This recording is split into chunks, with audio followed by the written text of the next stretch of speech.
পুরান ঢাকার বিভিন্ন এলাকা দিন দিন যেন জলাবদ্ধতার অঞ্চলে পরিণত হচ্ছে। সামান্য বৃষ্টি হলেই সাতরোজা, আগামাসি লেন, নিমতলী, চানখারপোল, নাজিমউদ্দিন রোড সহ আশেপাশের বেশিরভাগ এলাকায় সৃষ্টি হয় তীব্র জলাবদ্ধতা। আর কত ভুগবো ভাই, মানুষ গাড়ার মধ্যে পড়ে গেছে, ড্রেনের ভিতরে পড়ে গেছে, মিনালের ভিতরে ঢুকে গেছে, 3 বছর হয়ে গেছে এগুলো। আর আমরা কি করবো ভাই বলেন? বৃষ্টি ছাড়াও মনে করেন বাসাবাড়ি পানি আসে, পানি আসলে রাস্তাঘাট মনে করেন ভরে জায়গা বাসাবাড়ি পানি দিয়ে। এই গ্রীষ্মকালে বৃষ্টি হলেছে না ভাই, আজকে গত 3 বছর ধরে এই ভুগতেছি আমরা।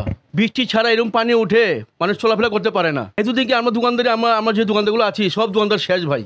মনে করুন ব্যবসা বাজার সব মাটি হয়ে গেছে আমাদের। যে সংসারে আমি যে ওখানে কাজ করুম ভাই, আমার 500 কেউ 600 দিব না আমাকে ভাই, দেবে কি না? আমি যা 500 আমার 500 টাকা আমার উঠতেছে না, এই অবস্থা গেছে গা। আমার খরচুটা উঠতেছে না ব্যবসা, এই পানির জন্য এই অবস্থা গেছে গা। আর যেহেতু এই এলাকায় কিন্তু মাদ্রাসা মসজিদ আছে, এই তো বৃষ্টি ছাড়াই পানির ভাবে উঠে, কালা পানি ঘুয়ের পানি উঠে যায়, মানুষ হাঁটতে পারে না। পোলা পানি পায়ের মধ্যে মাদ্রাসা পোলা পানি পায়ে ঘাওয়া হয়েছে গা, চলাফেরা করতে পারে না। মসজিদ যেখানে, এই মসজিদের মধ্যে মানুষ 5 লাইন 10 লাইন হইতো, ওখানে এমনি শুক্রবার ছাড়া এখন 2 লাইনও কাতার নামাজ হয় না, এই অবস্থা। স্থানীয়রা জানান, বৃষ্টির পানি রাস্তায় জমে ড্রেন, ম্যানহোলের ঢাকনা এবং বসতবাড়িতেও প্রবেশ করে। এতে এলাকাবাসী প্রতিনিয়তই চরম দুর্ভোগ পোহাচ্ছেন। বিশেষ করে শিশু, বৃদ্ধ ও নারীরা এই পরিস্থিতিতে মানবেতর জীবনযাপন করছেন। ড্রেনে পড়ছি অনেকবার, এখানে বৃষ্টি পড়লেও পানি ওঠে, না পড়লেও পানি ওঠে, এক বিন্দু হলেও পানি উঠবই। এখানে এই রাস্তাটা উঁচা করা দরকার, আর রাস্তাটা ঠিক করে দেওয়া দরকার। হ্যাঁ, একটু বৃষ্টি হোক যে না হোক, এই পানি, ওয়াসার লাইনের পানি বন্ধ হয়ে গেলে এরকম হয়ে যায়, বৃষ্টি না হইলেও। তবে পানির কিন্তু সমস্যা বাবা, দেখো না, এই যে হাত পাও ভিজা যায়, এই যে বিছনা পড়া জায়গা, কাজ কামে তো আউন লাগে, কাজ কামে না আইলে তো কাম যাইব গা। আসেন নাকি কাপড় জমা ফালায়, আর এই মনে হো বাবা, আমরা ছোটতেই দেখাইছি। আমরা তো আর এদিকে আর থাকি না, বাড়ি ঘর বিক্রি করে গেলাম অন্য জায়গা, এখন কাজ কাম করার লেগে আসন লাগে এদিকে। তো রাস্তা আমরা চাই ঠিক করুক, আমরা একটু সুবিধা পাই হাঁট তুলতে। বাসিন্দারা অভিযোগ করেন, দীর্ঘদিন ধরে ড্রেনেজ ব্যবস্থা কার্যকর না থাকায় সামান্য বৃষ্টি হলেই হাঁটু কিংবা কোমর সমান পানিতে তলিয়ে যায় পুরো এলাকা।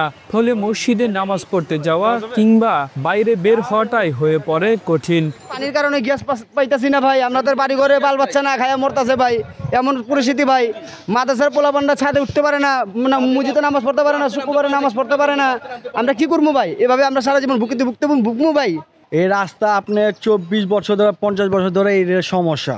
শুক্রবার হলে আমরা এই নামাজ পড়তে পারি না, বৃষ্টি পড়ুক আর না পড়ুক, কিন্তু ঘুরে পানি প্রতিদিন উঠে, পানি থাকে। এটা আমাদের এই, আমরা চেয়ারম্যান ছিল আগে এক সময়, অনেক টাকা নিচ্ছে, কোনো কাজ করতে পারিনি।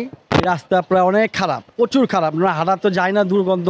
এই আমাদের বাসার সামনে ডাস্টবিন, প্রতিদিন পুরো ময়লা ফেলায় ওনারা, আরও পানি পুরো জমা থাকে। মূলত এই পানিটা বৃষ্টি বাদেও, বৃষ্টি ছাড়াও এই পানিটা সচরাচর প্রত্যেকদিনই থাকে, প্রতিদিনই এই পানিটা জলাবদ্ধতা, এবং এটা একটা ময়লা পানি। ড্রেনের সোয়ারেজের লাইনের যে পরিষ্কার, এই পরিষ্কারের মধ্যে গাফলতির কারণে এই ভোগান্তির শিকার এই এলাকারবাসী। এছাড়া ময়লা পানির কারণে নিরাপদ পানির সংকট দেখা দিয়েছে। বাসিন্দারা বলছেন, দ্রুত কার্যকর ড্রেনেজ ব্যবস্থা ও নিয়মিত পরিষ্কার পরিচ্ছন্নতার উদ্যোগ না নিলে পরিস্থিতি আরও ভয়াবহ হয়ে উঠবে। আমরা কিন্তু নাগরিক যে প্রবলেমগুলো হচ্ছে, আমরা কিন্তু বারবার আমাদের বিভিন্ন বক্তৃতা, বিবৃতিতে আমরা বারবার কিন্তু গভর্নমেন্টকে বলছি, এবং পার্সোনালভাবে আমি নিজেও কিন্তু প্রশাসক মহোদয় থেকে শুরু করে যিনি এলজিআরডির জয়েন্ট সেক্রেটারি, যিনি সিটি কর্পোরেশন দেখেন, তার সাথে আমি পার্সোনাল যোগাযোগ রেখেছি, এবং সিটি কর্পোরেশন সিও সাহেব বলেন, যারাই, আমি সকলের সাথে যোগাযোগ করেছি। আসলে এত প্রবলেম, দীর্ঘ 17 বছর কোনো কিছু কাজ হয়নি, মানে এত প্রবলেম ওনারও হিমশিম খাচ্ছে। যেমন শাঁখারি বাজার একটা প্রবলেম, একদিন আসছিলাম এই জজ সাহেবদের এখানেই, তখন দেখলাম মন্দিরও পানি হাঁটু পর্যন্ত হয়ে যাচ্ছে। তৎকালীন ইনস্ট্যান্ট ওই কাজগুলো আমরা করতে পারছি। আপনি সিদ্দিক বাজারে যে প্রবলেমটুকু বলছেন, আমি অলরেডি কিন্তু গতকালকে কথা বলেছি রাত্রে, এবং জয়েন্ট সেক্রেটারির সাথে, এলজিআরডির যে জয়েন্ট সেক্রেটারি সিটি কর্পোরেশন দেখেন, ওনাকে বলছেন, সিওকে বলছেন। এবং শুধু সিদ্দিক বাজার না ভাই, আপনি শুনলে খুব আতঙ্কিত হবেন।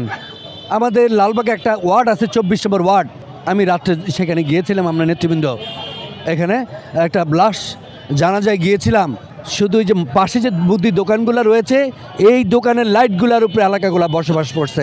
আল্লাহ মাফ করে যদি কারেন্ট চলে যায় অথবা দোকানটা বন্ধ হয়ে যায়, ওখানে বাঁচার কোনো উপায় নেই। যে কাউকে মেরে ফেলে তাও কেউ কোনো ফুটেজ পাবেন না। যদি অন্য কোনো অনৈতিক কাজও ঘটে তা আপনি কোনো ফুটেজ পাবেন না। এটা ঘনবসতি এলাকা। সুতরাং আমি কিন্তু বারবার আমার যে আপনার রয়েছে যে জোনাল অফিস ঢাকা সিটি কর্পোরেশনের লালবাগের 3 নম্বর জোন তাকে শরণাপন্ন হয়েছে, তাকে বলেছি, আমি এমনও বলেছি যদি কোনো বিধান থাকে নিয়মকানুন আমি লাইট কিনে দিচ্ছি, আপনার লাইটটা শুধু সংযোজন করে দেন। দেখেন এগুলো তো গভর্নমেন্ট প্রতিষ্ঠান, এগুলো তো আমরা হাত দিতে পারবো না, এটা হাত দিলেই প্রবলেম হয়ে যাবে আমার। তো সুতরাং আমি ওনাদেরকে এরও বলছি যদি কোনো নিয়ম থাকে আমরা নেতৃবৃন্দ লাইট কিনে দিচ্ছি, 1000 হোক 500 লাইট কিনে দিচ্ছি, আপনার লাইটগুলা সেখানে সংযোজন করেন। উনি তার প্রত্যুত্তরে আমি বলছি যে এগুলো বিদেশি লাইট, এগুলো এখানে পাওয়া যায় না, আমরা ইন্ডিয়ান দিয়েছি, লাইটগুলো আসলে আমরা সেগুলো সংযোজন করব। সুতরাং এর বেশিতে যে সকাল থেকে আমরা নেতৃবৃন্দ, প্রেসিডেন্ট, সেক্রেটারি, অঙ্গ সংগঠন সকলে মিলে আপ্রাণ চেষ্টা করছি মানুষের পাশে দাঁড়ানোর, সেবা দেওয়ার জন্য। ধরেন এই যেগুলো ড্রেনেজ ব্যবস্থা সেগুলো অনেকে কিন্তু দেখবেন আমাদের কর্মীরাই কিন্তু অনেকে এগুলো নিজেরাই কাজ করছে, কিন্তু ওই যে রাস্তার যেগুলো মেরামত, ঢালাই, এগুলো তো আর আমাদের পক্ষে সম্ভব হচ্ছে না। তো যাই হোক, আপনি যেটা বলেছেন আমি এটা আবারও আজকে তো বন্ধ হয়ে গেছে, কালকে আবার আমি প্রয়োজনে নিজে যাব, এইগুলো আমি রাস্তাঘাট ওনার কাছে তুলে ধরবো।